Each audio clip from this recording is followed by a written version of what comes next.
Hi, everybody. Welcome to today's reading slash tarot lesson slash deep dive into the meaning of one single card. And today, it's going to be the Queen of Swords. And the Queen of Swords is a really, really special energy to me. Me, Dina, of the Love Design Tarot, by the way. I always forget to say that at the beginning of these. So, she's a very special energy to me because way back in the day when I first learned to read tarot about 30 years ago, because I'm like really old as heck, there was something used, which I don't see used so much anymore, but there was something used in a lot of spreads called the significator. And the significator was meant to represent the querent, the person asking, and it wasn't really which card they felt most drawn to. It was actually the card that represented them according to their zodiac sign. And if you were an air sign, which I am, Gemini, Libra, Aquarius, and you were female, then the Queen of Swords was your significator. If you were male, it'd be the King of Swords. And fire sign, it'd be King and Queen of Wands. Water sign, King and Queen of Cups. And earth sign, King and Queen of Pentacles. So Queen of Swords is always someone I will think of as my special card, my significator. So let's talk about the Queen of Swords. Now here she's called the Queen of Air in this deck, which is the Good Tarot, and makes it easy because she does represent the sign of air. Let's kind of prop her up with my stones here. And I chose the fluorite and the smoky quartz to use with her because neither one of them are particularly warm and fuzzy stones. They're stones that are, very, fluorite is great for clarity, and I will pretty much use fluorite for any occasion just because I love it so, so much.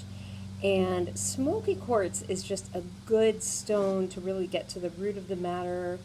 It's somewhat cozy and comforting as well, but it's just really like, I don't know, I feel smoky quartz is a somewhat masculine energy as well. And they say Queen of Swords is the most masculine of the queens. She's the closest to a king.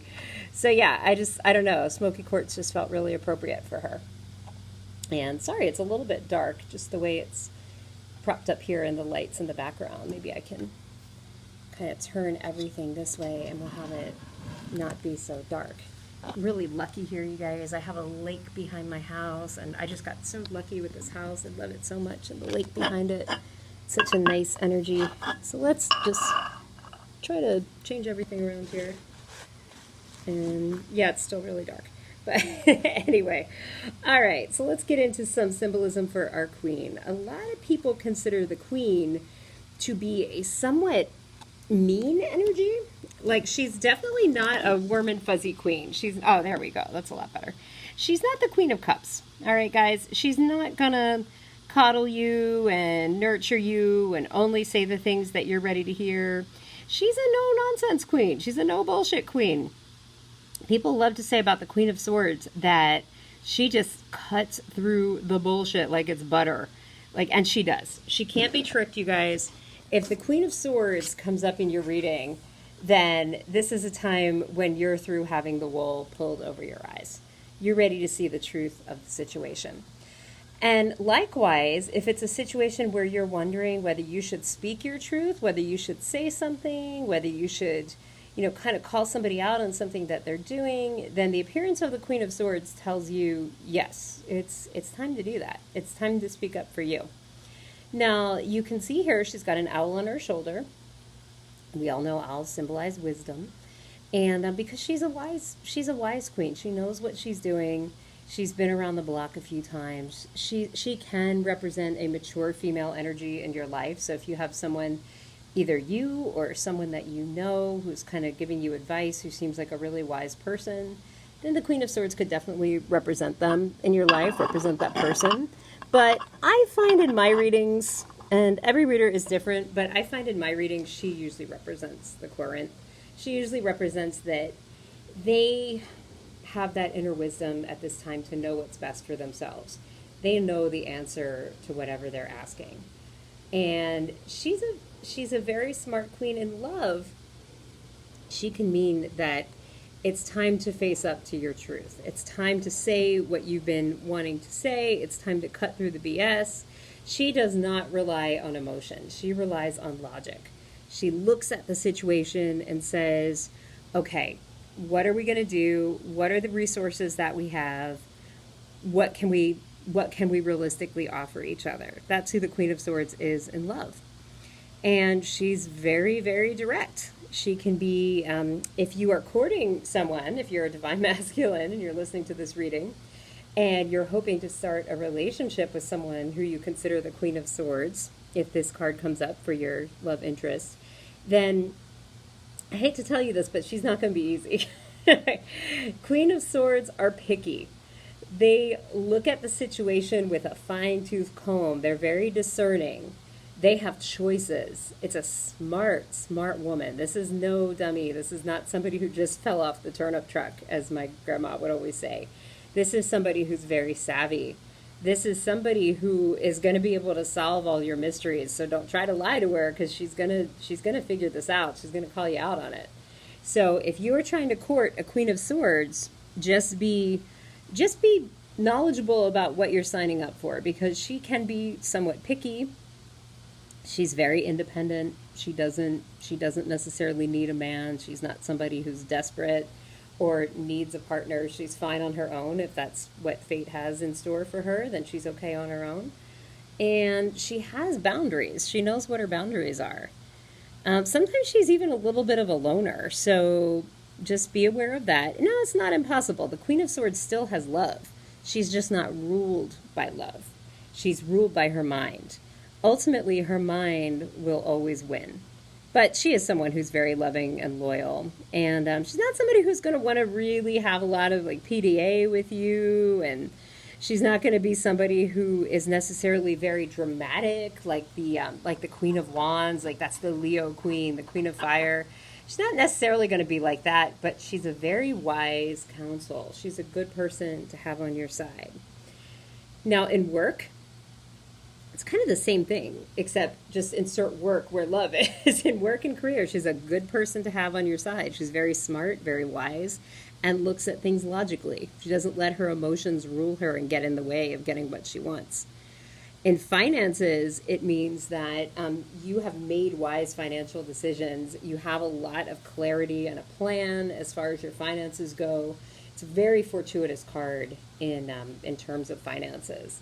Now, what happens if the Queen of Swords comes up in reverse? Well, pretty much the same meaning, but just times it by 10 and give it a little bit more of a negative spin, like so many of the tarot cards. Yeah, so if she comes up reversed, then it could be somebody who's logical to a fault, who's turned off their emotions, who can't feel emotions. That could be you or your partner.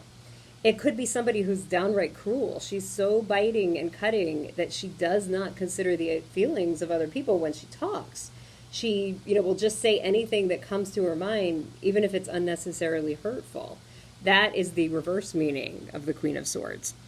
In work, it can be a really destructive situation because it's somebody who is like almost a downright saboteur, like somebody who's just really against you, somebody who's using their intellect and their cunning to actively work against you. If you're talking about a work reading and you get the Queen of Swords in reverse, then you've definitely got somebody that's got a little bit of a destructive energy that might not be working in your favor.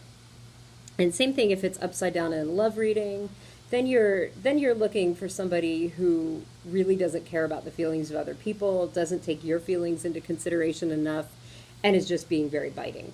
And if the Queen of Swords represents you in this way, then you got to be a little bit more careful with what you say to your partner, because you could be really hurting your partner with things you're saying and not even know it. And as far as reverse, if we're talking about finance, then the Queen of Swords can indicate financial matters that are not very clear, maybe something you don't know about your investments, or you haven't been very clear, very honest about, or someone hasn't been honest with you. And it kind of indicates making money from a shady source.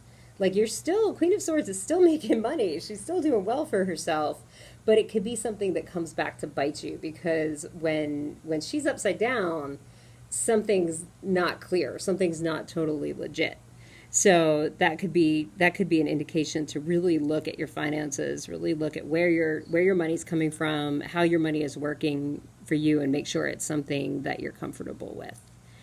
So yeah, she does not always represent a person. A lot of people kind of automatically assume when it's a queen or a king or a knight or a page that it's it's absolutely a person that's being talked about, and it isn't always. It could just as easily be an energy.